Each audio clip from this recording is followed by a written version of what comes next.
Welcome back to High Stakes. Today, we will be discussing the following MLB matches that is happening on Tuesday, August 29, 2023. We will be providing our team, total and prop picks for the day. Before we get started, please remember to subscribe to our channel and turn on notifications so you don't miss any of our videos. If you want access to our premium picks, you can check out our Patreon page. You can find the link to our Patreon page in the description and comments section below. New York Yankees vs Detroit Tigers. Take the Yankees on the money line. And here is why. Detroit is 59-71 entering the series, but still finds themselves third in the AL Central ahead of the White Sox and Royals, as the division is the worst in baseball, and at home are 28-37. The Tigers are expected to start left-hander Tarik Skubal on Tuesday, who's 3-2 with a 4.06 ERA this season, and in his last start, he went 6 innings, allowing 4 runs on 6 hits against Cleveland. At home this season, he's 2-0 with a 1.48 ERA in 5 starts, and in his last 5 starts, the lefty is 2-1 with a 4.28 ERA. As a pitching staff, Detroit has a team ERA of 4.54, which ranks 20th. Taking the Yankees on the road with favorable odds seems like a smart choice, especially considering the struggles both teams have been facing. Opting for the plus money option is the most prudent bet in this scenario. Although the Yankees have faced difficulties when labeled as road underdogs, boasting a 13-20 record, this particular situation holds promise. New York's proficiency against left-handed pitchers is notable, and they have managed to achieve success against Skubal. On the other hand, King is expected to provide a solid 2 to 3 innings on the mound, effectively navigating through Detroit's struggling lineup. Additionally, the Tigers' bullpen has been under strain due to their recent series against Houston, potentially making them fatigued against New York. When assessing the two teams' lineups, my confidence lies more with the Yankees' ability to deliver crucial hits or even timely home runs, making them the preferred choice to secure a victory as a road underdog. Take the under 8.5 runs. And here is why. The under 8.5 runs is also a spot to take in this game, as Skubal has been dominant at home this year and doesn't give up many runs. Meanwhile, both offenses are 2 or the worst in baseball, so I expect hits and runs to not be too frequent. This season, the Yankees are 65-61-4 in hitting the under, and on the road are 30-29-2 in hitting the under. Detroit, meanwhile, is 61-65-4 in hitting the under, but this is a good spot to take the under, as the Tigers are facing a bad lineup with Skubal. I expect this game to be like 4-3-4-2 Yankees, and the under to cash. Tampa Bay Rays vs Miami Marlins. Take Tampa Bay on the money line. And here is why. Aaron Civale is expected to take the mound for the Rays. In his last start, he went 5 innings, gave up 4 hits, 0 walks, 3 earned runs, and struck out 9 batters in a no decision against the Colorado Rockies. Civale has a record of 6-3 with a 2.59 ERA, 1.10 WHIP, and a 78/24 KBB ratio in 17 starts this season. Opposing batters are hitting .207 against Civale this season. Tampa Bay has been very good on offense this season. The Rays rank top 10 in the league in runs, home runs, RBIs, stolen bases, batting average, OBP, SLG, and OPS. The Rays pitching staff has been very good this season.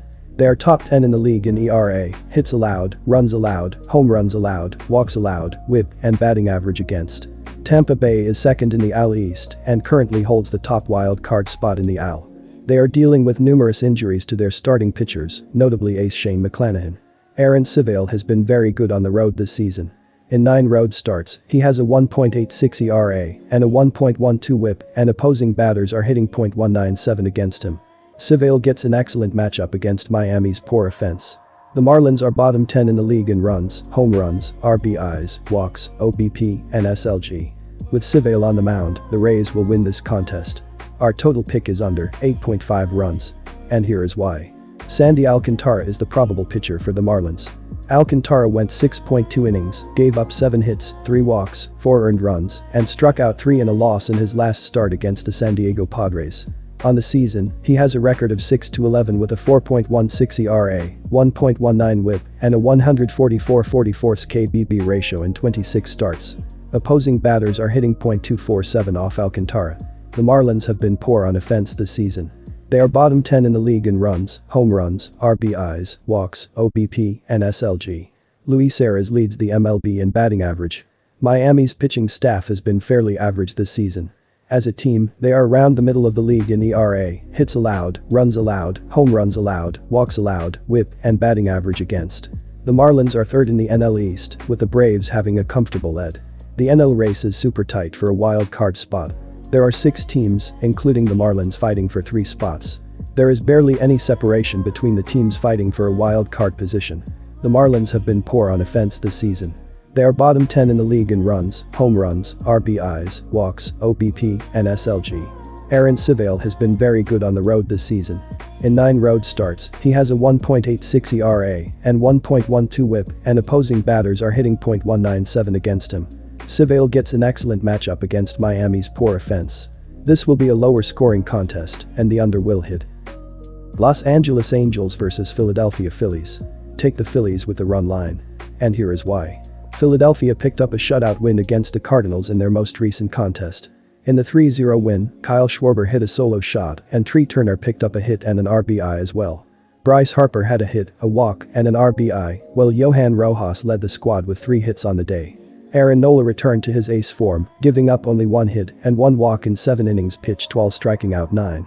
Kyle Schwarber has the most home runs for Philadelphia with 36 and has eclipsed Alec Boehm with a team-high 84 RBI. Bryce Harper leads the Phillies in nearly every other offensive category with a .306 batting average, a .399 OBP, a .479 slugging percentage, and an .878 OPS.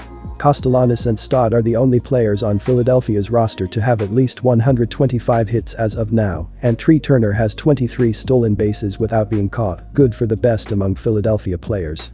Unfortunately, Philadelphia's pitching was quite poor to start the season, but they have gotten better as the season has gone on. The Phillies now have 5 different starters with an ERA below 4.05, and that doesn't even include Aaron Nola, who is having a down year. Craig Kimbrell has 20 saves in 22 opportunities, and Jose Alvarado has a 1.24 ERA in 29 innings pitched this year out of the pen. The biggest move the Phillies made at the deadline was acquiring Michael Lorenzen from the Tigers in exchange for Hao Yu-Lee. Philadelphia also swapped Bailey Falter for Rodolfo Castro and acquired Brewer Hicklin for cash. Michael Lorenzen will take the hill as the starter for Philadelphia on Tuesday. He owns a 7-8 record in 22 starts and has 98 strikeouts in 131.2 innings pitched on the year. His 3.69 ERA and 1.12 WHIP are below his career averages, and the Phillies are hoping he can keep his career year going. His first 2 starts with Philadelphia were solid, including a complete game shutout, but his last 2 starts have been subpar. In his most recent start against the Giants, he gave up 4 runs in 5.2 innings pitched while striking out 4 and walking 3. Philadelphia has only 3 players on the injured list, and the biggest name is Rhys Hoskins.